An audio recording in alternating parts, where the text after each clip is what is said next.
Hello everybody, I'm JackieKCooper and this is my entertainment rundown.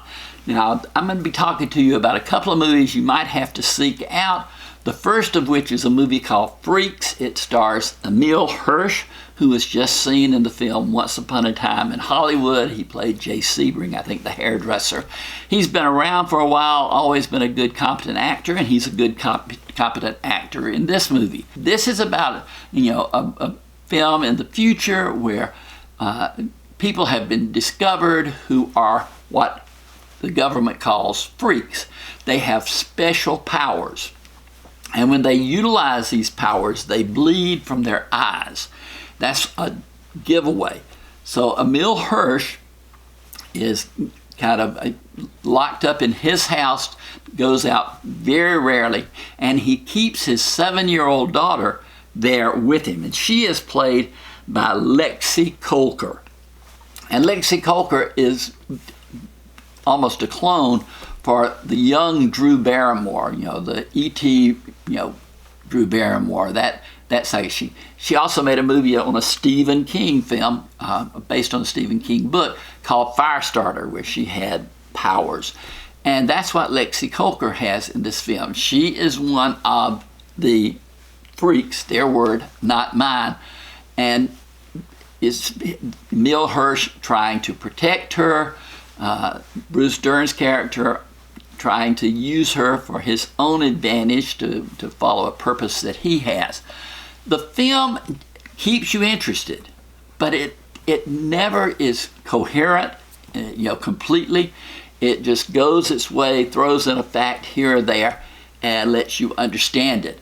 So it is rated R for profanity and violence, and I scored it 5 out of 10. It's just average. If you're in the mood just to watch a supernatural film, then this will be one you'll want to watch. Then I also watched a movie called Rockaway, and this is a movie about 6 friends in the summer of 1994. 2 of the friends are brothers, Anthony and John, and it's based on true events that happened to them. And the writer-director is a man named John J. Budian, and you think that he's the one who took that summer and reduced it down to a screenplay. Now, these 6 kids are just like the kids in Good Boys. Profanity just spews out of their mouth right and left. But for some reason, it did not bother me as much as it did in Good Boys, because these kids are subject, at least 2 of them, the brothers, are subject to physical and emotional abuse by their father. And so that, not that that gives justification, but it gives a reason for them to spout out their frustrations with him. They even come up with a plot as to how they can kill their father. It's kind of an awkward plot, but they just have to have some hope that things are gonna get better.